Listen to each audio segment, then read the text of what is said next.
हाँ भाई बच्चों, कैसा गया पेपर कल का? तो जैसा कि हम देख रहे हैं कि ये जो अपना हिस्ट्री वाला पोर्शन है, हिस्ट्री वाले पोर्शन में से टोटल हमको 16 क्वेश्चंस दिख रहे हैं। ठीक है, 16 में एक क्वेश्चन है अपना किसका, आर्ट एंड कल्चर का। ठीक है, तो 15 क्वेश्चन है अपने किसके, हिस्ट्री के। ठीक है, अब 15 में से 12 क्वेश्चन डायरेक्ट अपने क्लास नोट्स में से आए हैं, जो मैंने आप लोगों को रजिस्टर पे लिखवा रखे हैं। ठीक है, उसके अलावा जो आपको प्रिंटेड नोट्स दिए हैं 3 क्वेश्चन उसमें से है। तो कुल मिला के जितना भी हमने करा, ठीक है, उसमें से अपना सारा पेपर कवर हो रहा है। अब जैसे फॉर एग्जांपल सबसे पहला क्वेश्चन अपना कौन सा है, consider the following statements about the Raja Ram Mohan Roy. He possessed great love and respect for the traditional philosophical system of the east. He desired his countrymen to accept the rational and scientific approach and the principle of human dignity and social equality of all men and women. ठीक है, तो जैसा कि हमने अपने class में करा था राजा राम मोहन रॉय के बारे में, ये रहा Raja Ram Mohan Roy, father of Indian renaissance, father of modern India. Raja को कौन सा टाइटल मिला था, अकबर टू। 1828 में इन्होंने ब्रह्मा समाज की फाउंडेशन रखी। उसके बाद जितने भी रिचुअल्स होते थे उन सभी के एंगेज होते थे।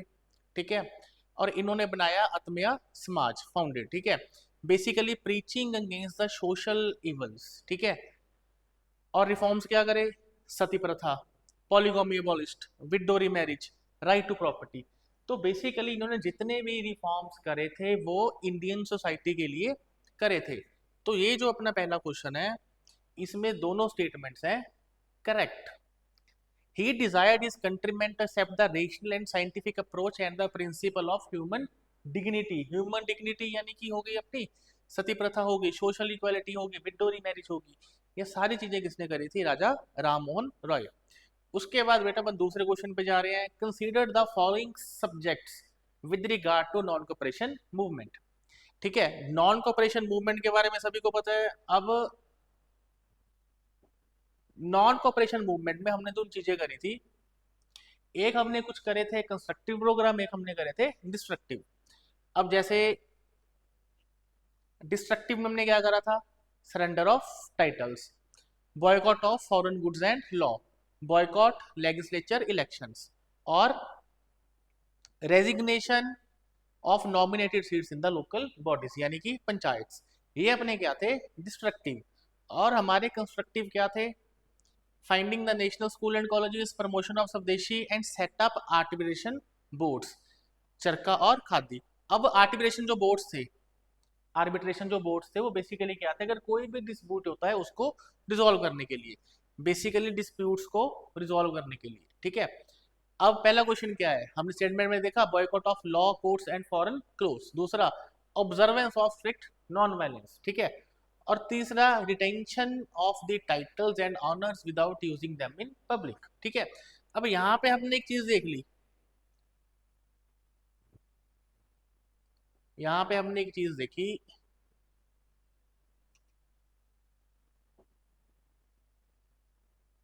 देखो पहला point, boycott law courts and foreign, ठीक है, surrender of title, boycott foreign clothes. तो यहाँ पे जब हमने टाइटल्स को सरेंडर ही कर दिया तो retention of the titles and honours without using them in public का कोई मतलब नहीं बचता। जो अपनी थर्ड स्टेटमेंट है वो है गलत, बाकी तीन है अपनी correct. Establishment of panchayat for settling disputes, जैसे कि मैंने आपको बताया कि आर्बिट्रेरी सेंटर्स बनाए गए थे। ठीक है, तो इसका आंसर क्या होएगा, ओनली 3। उसके बाद अपना नेक्स्ट क्वेश्चन क्या बच रहा है, the irrigation device called Aragatta, irrigation device called Aragatta. ठीक है, तो ये भी डायरेक्ट डायरेक्ट अपने नोट्स में से पूछा गया है।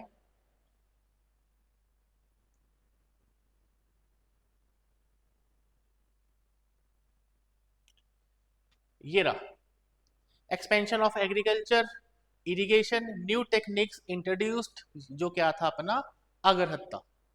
ठीक है, ये डायरेक्ट बेटा आपकी कॉपी में से आ रखा है, अगरहत्ता जिसको क्या बोलते थे, wheel. The irrigation device called aragata, a large wheel with Carthen ports tied to the outer ends of its spokes.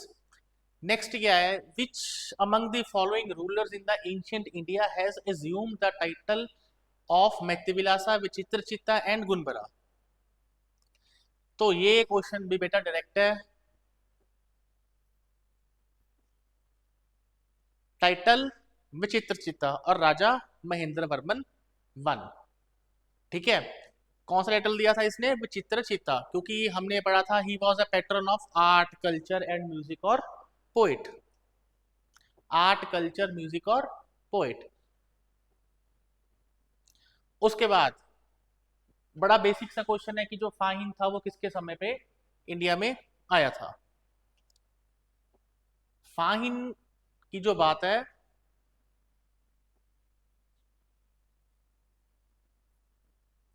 अब वो इंडिया में किसके समय पे आया था? चंद्रगुप्त टू। इसमें हमने लिखा था, ये देखो, the Chinese Buddhist pilgrim Fahien visited India during his reign. और उसके बाद हमने आगे फाहिन भी करा था, arrived in India during Chandragupta two. ठीक है, तो ये भी जो अगला क्वेश्चन है डायरेक्ट तुम्हारे क्लास नोट्स में से आ रखा है। अब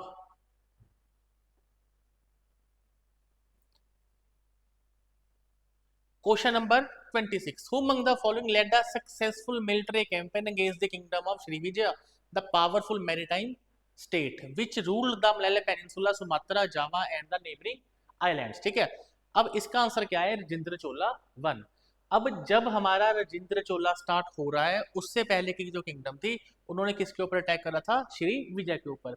क्योंकि बेटा कीप इन माइंड, अब जो नेवल पावर थी वो किसके पास थी? चोलास के पास। Next question, with the reference to ancient India consider the following pairs. अब ये कौन है अपने? ये सारे कौन है अपने? महाजनपद। ये कौन है अपने? महाजनपद। जैसे अस्मका, कंबोजा, अवंती और कोसाला। सामने इनकी क्या दे रखी है? रिवर्स। अब बेटा जब अपन ने क्लास में महाजनपद स्टार्ट करा था, सबसे पहले उसका क्या बनवाया था आपको? मैप। ठीक है, अब जैसे पहली कौन सी लिख रखी है इन्होंने? अस्मका। ये कौन सी रिवर यहाँ से कौन सी जा रही है? गोदावरी। तो पहली वाली अपनी कौन सी है? सही। और दूसरा, दूसरा क्या लिख रखा है? कंबोजा।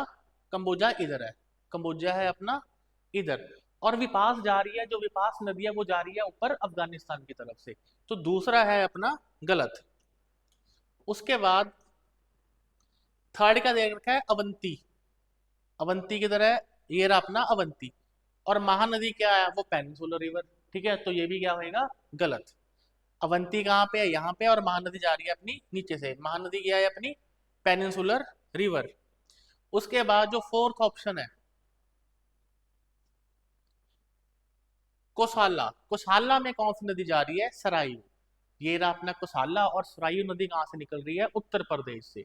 और ये वाला रीजन अपना कौन सा है? अवध वाला। तो यानी कि इसमें सिर्फ दो ऑप्शंस करेक्ट है, अपनी वन और फोर्थ।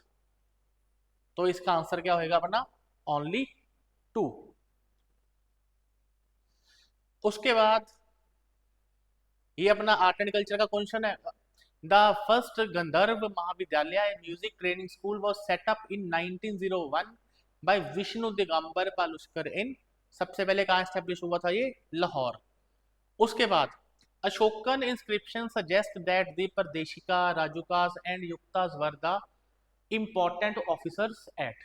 ठीक है, अब जो अपने थे मेजर रॉक एडिक्ट्स, ठीक है, इनमें परदेशिका, राजुका और युक्तास का किसमें दे रख रहा है? Major rock edict number 3। 3 में दोनों का बता रखा है कि भाई कौन से ऑफिसर्स थे। जैसे ये रहे अपने सारे महाजनपद जो हमने करे थे, कोसाला, ससाकास, अवंती, गंधर्व। ये कहाँ कहाँ पे हैं? कौन कौन से इनकी लोकेशन है? कंबोज। अब ये रहे अपने major rock edicts of Ashoka. सबसे पहले अपन क्या करते हैं? मैप बनाते हैं कि कौन सा किस जगह पे था। अब उसके बाद ये रहा अपना major rock edict number 3। It says that the Yuktas and Pradeshikas. उसके बाद हमने मैप बनाया था एडमिनिस्ट्रेटिव यूनिट। ये गया है अपना परदेशिका। और ये कहाँ पे रूल कर रहा है? डिस्ट्रिक्ट। तो यहाँ से अपना आंसर क्लियर है। ये सारे जो ऑफिशियल्स थे वो कहाँ के थे? District level administration. ये जो सारे ऑफिसर्स थे वो कहाँ के थे? District level administration. ठीक है, तो एक चीज देखो, जितनी भी हमने चीजें क्लास में कवर करी थी वहीं से क्वेश्चन तुमको आ रखा है, इवन जो हमने अपने रजिस्टर में नोट्स बना रखे थे। उसके बाद consider the following statements in the respect of non cooperation movement. The Congress declared the attainment of Swaraj by the legitimate and peaceful means, ठीक है, इसमें स्वराज की बात करी थी। दूसरी बात, it was to be implemented in stages with CDM and non payment of taxes for the next stage if Swaraj did not come within a year, ठीक है। देखो बेटा, अब जो अपनी एनसीएम थी हमने दो स्टेजेस में डिवाइड करी थी। अगर पहले तो हमको इंडिपेंडेंस मिल रही है, स्वराज मिल रहा है तो सही है, अगर नहीं मिल रहा तो हम नेक्स्ट स्टेप करेंगे। अब इसमें से दो दो स्टेटमेंट्स दे रखी हैं।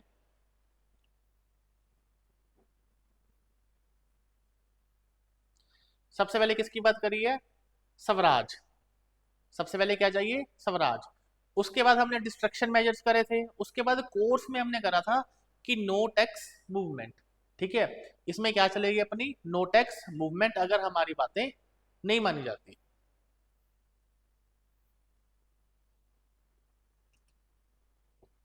अब उसके बाद अपना नेक्स्ट क्वेश्चन आ रहा है, क्वेश्चन नंबर 91।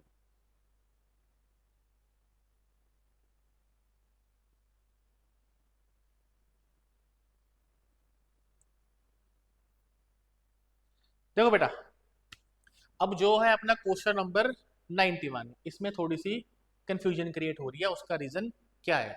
अब एक चीज पढ़ना भी तुम लोग अपने नोट्स में,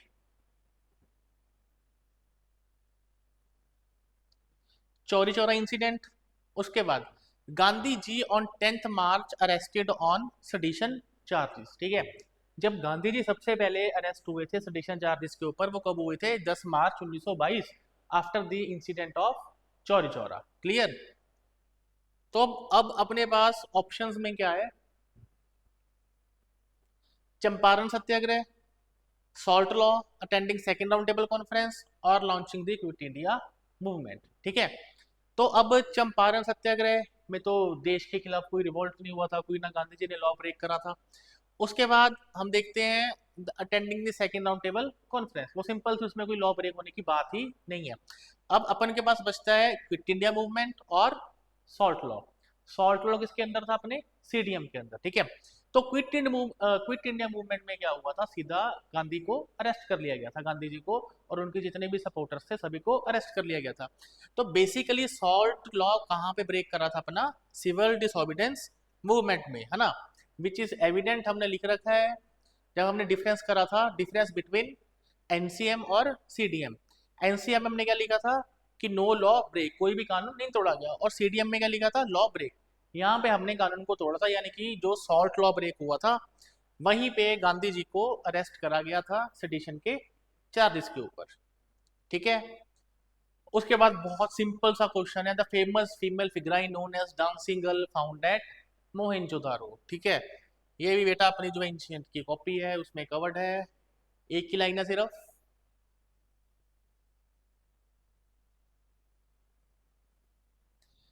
bronze statue of dancing girl, ठीक है। ये लिखो है अपना bronze statue of dancing girl.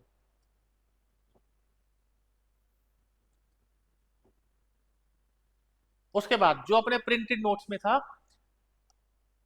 Who provided legal defence to the people arrested in the aftermath of Chauri Chaura incident. इनको लीगल असिस्टेंस किसने दी थी? मदन मोहन मालवीय ने।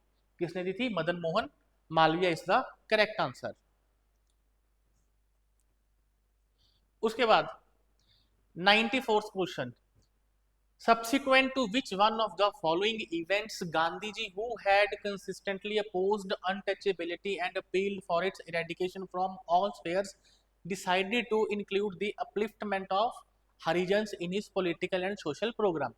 अब क्या वर्ड तुमको ध्यान में रखना है? हरिजन्स, ठीक है। अब अनटचेबिलिटी की बात कब हो रही थी अपनी? जब गांधी जी और डॉक्टर भीमराव अंबेडकर के बीच में पैक्ट साइन हुआ था, जिसको क्या बोलते हैं? पूना पैक्ट। पूना पैक्ट के तुरंत बाद गांधी जी ने बात करी थी कि वो हरिजन्स की अपलिफ्टमेंट के लिए काम करेंगे। ये रहा अपना पूना पैक्ट और ये रहा अपना हरिजन सेवक संघ। ये किसने स्टार्ट करा था? गांधी जी। गांधी जी ने अनटचेबल एक मूवमेंट शुरू करी थी, सोशल रिफॉर्म शुरू करा था, जिसको बोला जाता था एंटी टचेबल लीग, ठीक है, with the support of GD Birla और एवी ठक्कर, ठीक है। और इसका नेम चेंज करके क्या कर दिया गया था? हरिजन सेवा संघ। तो इसका आंसर क्या है अपना? पूना पैक्ट 1932। पूना पैक्ट 1932। तो first option is the right.